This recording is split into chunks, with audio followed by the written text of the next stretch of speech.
G creation Tamil நேயர்களுக்கு வணக்கம். கடகராசி அன்பர்களுக்கான குரு பெயர்ச்சி பலன்களை பார்க்க போகிறோம். கடகராசி அன்பர்களை பொறுத்தவரை சேவையான ஒரு விஷயங்களை மட்டுமே செய்யக்கூடிய விருப்பமுடையவர்கள். அது மக்களுக்கான சேவையாக இருக்கலாம், குடும்பத்திற்கான சேவைகளாக இருக்கலாம், தொழில் செய்யும் இடத்தில் கூட சர்வீஸ் மைண்டோடு வேலை செய்யக்கூடிய ஒரு விஷயமாக இருக்கலாம்.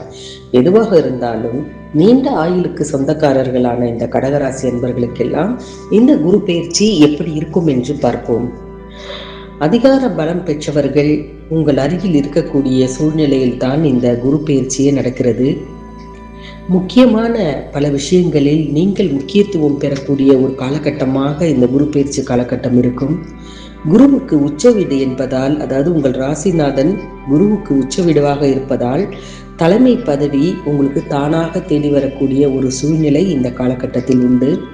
உங்கள் ராசிக்கு விரயஸ்தானத்தில் சஞ்சரிக்கும் குரு பகவான் 26/5/26 அன்று ஜென்ம ராசிக்கு பயிற்சி ஆவதுடன் உச்சமும் பெற்று அமரப்போகிறார். இடமாற்றம், வீடு மாற்றம் எளிதில் ஏற்படும். ஏற்றமும் மாற்றமும் உங்களை தானாக தேடி வந்து சேரும். கூட்டு முயற்சியில் இருந்து தனித்து இயங்க முற்படுவீர்கள். உங்கள் ராசிக்கு 6, 9 இந்த 2 இடங்களுக்கு அதிபதியானவர் குரு பகவான். அவர் ஜென்ம ராசியில் உச்சம் பெறும் பொழுது எதிரிகளின் தொல்லை கொஞ்சம் அதிகரிக்கும் என்பார்கள். ஆனால் அதையெல்லாம் சமாளிக்கும் அளவுக்கு உங்களுக்கு ஆற்றலையும் இந்த குரு பகவான் கொடுப்பார். தொழிலில் ஏற்பட்ட பாதிப்புகள் எல்லாம் விலகக்கூடிய ஒரு சூழ்நிலையையும் இந்த குரு பகவான் உங்களுக்கு தருவார். உத்தியோகத்தம் பார்ப்பவராக இருந்தீர்கள் என்றால் கண்டிப்பாக மாற்றம் என்பது இந்த காலகட்டத்தில் உண்டு. சிறிது மன வருத்தத்தை கூட அது உங்களுக்கு தரலாம். ஆனால் ஒரு காலகட்டத்திற்கு பின்னர் அந்த மாற்றம் உங்களுக்கு ஏற்றத்தை தரக்கூடிய ஒரு நிலையையும் நீங்கள் கண்கூடாக பார்க்கலாம். ஒரு சில காரியங்களில் நீங்கள் நினைப்பது ஒன்றும் உங்களுக்கு நடப்பது ஒன்றுமாக அமையும். திடீர் என வரும் விரயங்களால் சற்று மன குழப்பங்கள் கூட அதிகரிக்கும். எதை பற்றியும் கவலைப்படாமல் நீங்கள் இருக்க வேண்டும். அதே நேரத்தில் நவ கிரகங்களில் சுப கிரகமாக கருதப்படும் குரு பகவான் உங்கள் ராசியிலேயே உச்சம் பெறுகிறார். அப்படி உச்சம் பெற்று சஞ்சரிக்கும் பொழுது அவருடைய பார்வைக்கு அதிக பலன் உண்டு. குருவின் பார்வை உங்கள் ராசிக்கு 5ஆம் இடம், 7ஆம் இடம், 9ஆம் இடம் இந்த 3 இடங்களில் பதியும்.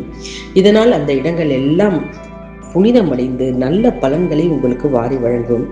5ஆம் இடத்தை குரு பார்ப்பதால் பூர்வீக சொத்துக்களில் உங்களுக்கு மிகப்பெரிய லாபம் கிடைக்கும். உங்களுடைய கனவுகளை உங்கள் குழந்தைகள் நனவாக்கக்கூடிய ஒரு சூழ்நிலை உருவாகும். உத்தியோகத்தில் பதவி உயர்வும் ஊதிய உயர்வும் கண்டிப்பாக உங்களுக்கு உண்டு. அதே நேரத்தில் குருவின் பார்வை 7ஆம் இடத்தில் பதிகிறது. இதுவரை திருமணம் ஆகாதவர்களுக்கு இந்த காலகட்டத்தில் கண்டிப்பாக திருமணம் ஆகிவிடும். பாதியிலேயே நின்றிய பணிகள் கூட இப்பொழுது கடகடவென நடக்க ஆரம்பிக்கும். ஆரோக்கியத்தில் குறைகள் இருந்து படுத்த படுக்கையாக இருந்தவர்களுக்கு கூட எழுந்து நடமாடக்கூடிய ஒரு உடல் ஆரோக்கியத்தை இந்த குரு பயிற்சி காலகட்டம் வழங்கும். 9ஆம் இடத்தை குரு பார்ப்பதால் உடன்பிறப்புகள் உங்களுக்கு உறுதுணையாக இருப்பார்கள். இடம் வாங்கி அதில் வீடு கட்டி குடியேறும் யோகம் உண்டு. வம்சம் தழைக்க வாரிசு கூட ஒரு சிலருக்கு உருவாகும். அதே நேரத்தில் கோவில் திருப்பணிகளுக்கு ஒரு பண தேவையை நீங்கள் பூர்த்தி செய்யக்கூடிய அளவில் பண உதவி செய்யக்கூடிய சூழ்நிலைகளும் இந்த காலகட்டத்தில் கண்டிப்பாக ஏற்படும். இந்த குரு பயிற்சி காலத்தில் ராகு பயிற்சியும் நடக்கப் போகிறது. நவம்பர் மாதம் 13ஆம் தேதி ராகு கேதுக்களின் பயிற்சியும் இருக்கிறது.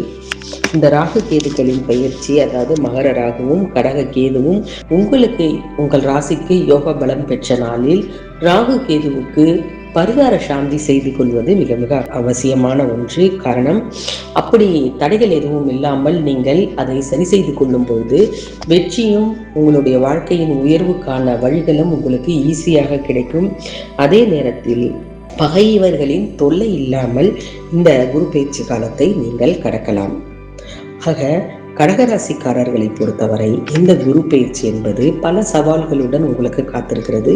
இது போன்ற மற்ற ராசிகளின் பலன்களையும் தொடர்ந்து பார்க்க மறக்காமல் ஜி கிரியேஷன் தமிழ் சேனலை சப்ஸ்கிரைப் பண்ணி வைத்துக் கொள்ளுங்கள். நன்றி, வணக்கம்.